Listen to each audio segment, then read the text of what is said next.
नमस्कार विद्यार्थी मित्रांनो, मी सीमा तुमचे सरस्वती गुरुकुल चॅनलवरती स्वागत करत आहे। तुम्हाला सर्वांनाच माहिती आहे की इयत्ता 6वीचा सिलेबस बदललेला आहे आणि या बदललेल्या सिलेबसनुसार इयत्ता 6वीला मराठीसाठी बालभारती हे पुस्तक आलेलं आहे। तर या पुस्तकातील दुसरा पाठ पुस्तक माझा गुरु या पाठाचा आज आपण स्वाध्याय बघणार आहोत। या स्वाध्यायामध्ये आपण सर्व गोष्टी समाविष्ट केलेल्या आहेत, व्यवस्थितरित्या समजावून सांगितलेल्या आहेत। त्यामुळे व्हिडिओ शेवटपर्यंत आणि काळजीपूर्वक पहा। त्यासाठी तुम्हाला चॅनलला सबस्क्राइब करायचं आहे, बेल आयकॉन देखील प्रेस करायचा आहे आणि तुमच्या मित्रांना हे व्हिडिओ शेअर करायचे आहेत। तर चला तर मग स्वाध्यायाला सुरुवात करूया। यामध्ये आम्हाला हे समजले या शीर्षकाखाली प्रश्न आहेत। प्रश्न पहिला, कोण ते लिहा। त्यामध्ये मला पुस्तक भेट दे असे म्हणणारे कोण होते? लेखक म्हणजेच संदीप खरे। रद्दीतून किलोवर पुस्तके विकत आणून लेखकासमोर ठेवणारी कोण होती? लेखकाची आई। पुस्तकातून लेखकाला भेटणारे कोण होते? विविध लेखक आणि जग। लेखक रात्री अपरात्री घरी यायचे तेव्हा झोपलेली असणारी लेखकाची मुलगी।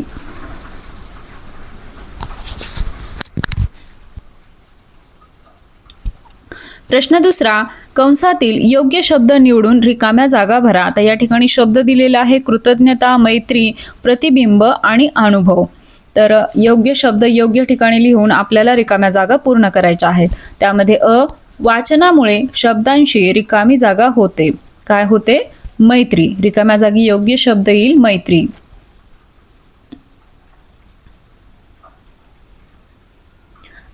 रिकामी जागा आपलं जगणं समृद्ध करतात। रिकाम्या जागी योग्य शब्द येईल अनुभव।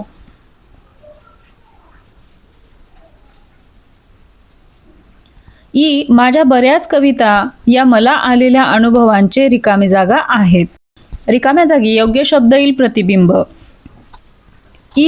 गुरूंबद्दल नेहमी रिकामी जागा आणि आदर असावा। रिकाम्या जागी योग्य शब्द येईल कृतज्ञता। प्रश्न तिसरा, 2 ते 3 वाक्यात उत्तरे लिहा। त्यामध्ये खेळणी विकत घेण्यापेक्षा पुस्तक विकत घेणे लेखकाला का आवडायचे? उत्तर आहे कारण पुस्तके वाचून ज्ञान मिळते, पुस्तकामुळे विचारशक्ती वाढते आणि नवीन नवीन गोष्टी शिकायला मिळतात। कविता लेखनाबद्दलचा लेखकाचा बालपणीचा अनुभव तुमच्या शब्दात विशद करा। उत्तर आहे लेखकाला लहानपणापासूनच वाचनाची आवड होती। 4थीत असताना त्यांनी पहिली कविता लिहिली। पुढे पुस्तकांशी मैत्री झाल्याने ते नियमित कविता लिहू लागले। माझ्या बऱ्याच कविता या मला आलेल्या अनुभवांचे प्रतिबिंब आहेत असे लेखक का म्हणतात? हाच प्रश्न रिकाम्या जागेमध्ये सुद्धा विचारलेला आहे। याचं उत्तर आहे लेखकाला आयुष्यात आलेले अनुभव कवितेत व्यक्त करायला आवडत होते, त्यामुळे त्यांच्या अनेक कविता त्यांच्या अनुभवाचे प्रतिबिंब आहेत असे ते म्हणतात। लेखकाने पुस्तकांना गुरु का मानले याविषयी विचार स्पष्ट करा। उत्तर आहे लेखकाने पुस्तकांना गुरु मानले आहे कारण पुस्तकामुळे ज्ञान, विद्या, प्रेरणा आणि योग्य मार्गदर्शन मिळते, तसेच अनुभव मिळतात। प्रश्न चौथा, पाठात वर्णन केलेल्या पुढील विधानांची कारणे लिहा। त्यामध्ये लेखकाची पुस्तके पटकन वाचून पूर्ण व्हायची कारण? उत्तर आहे कारण त्यांचा वाचनाचा वेग खूप चांगला होता। कवीने सगळ्या प्रकारचे वाचन करावे कारण? उत्तर आहे कारण त्यामुळे शब्दसंपदा वाढते व विविध विषयांचे ज्ञान मिळते। दमलेल्या बाबाची कहाणी ही कविता ऐकल्यावर बऱ्याच लोकांचे डोळे पाणावले असायचे कारण? उत्तर आहे कारण त्या कवितेमध्ये प्रत्येक नोकरदार वडिलांची आणि त्यांच्या मुलांची खरी व्यथा मांडलेली होती, जे ऐकणाऱ्यांच्या मनाला थेट भिडायची। विचार करा व सांगा. या शीर्षकाखाली प्रश्न आहे, शब्दाकडे चौफेर बघता आलं पाहिजे या वाक्याचा तुम्हाला समजलेला अर्थ सांगा. उत्तर आहे, शब्दातील भावना आणि लेखकाचा मूळ हेतू समजून घेऊन भाषेचा आनंद घेणे म्हणजेच शब्दाकडे चौफेर बघणे होय.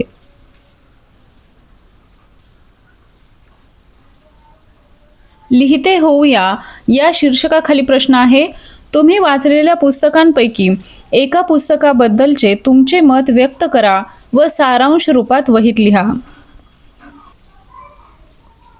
आता या ठिकाणी तुम्ही जे कोणतं पुस्तक वाचलेलं आहे त्या पुस्तकाबद्दल लिहिलं तरीही चालेल. या ठिकाणी अग्निपंख म्हणजेच विंग्स ऑफ फायर या पुस्तकाबद्दल सारांश रूपात माहिती दिलेली आहे.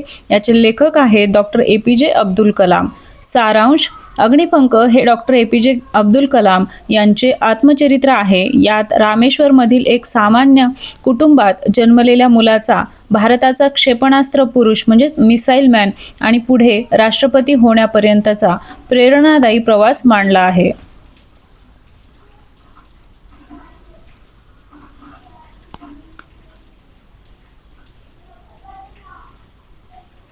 आता या पुस्तकावरती माझं मत काय आहे ते पाहूया.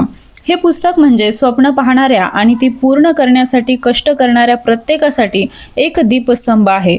डॉक्टर कलाम यांचा साधेपणा आणि सकारात्मक दृष्टिकोन यातून प्रकर्षाने जाणवतो. अपयश म्हणजे यशाचा पहिला टप्पा ही त्यांची शिकवण मनावर खोलवर परिणाम करते. हे केवळ एक आत्मचरित्र नसून ते ध्येयवेड्या तरुणांसाठी एक मार्गदर्शक पुस्तक आहे.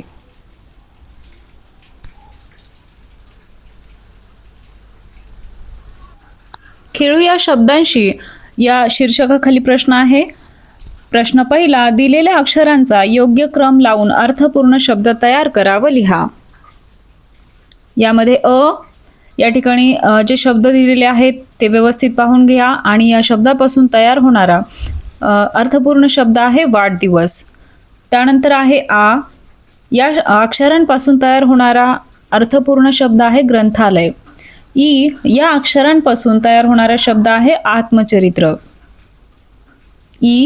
या अक्षरांपासून तयार होणारा अर्थपूर्ण शब्द आहे कविता संग्रह.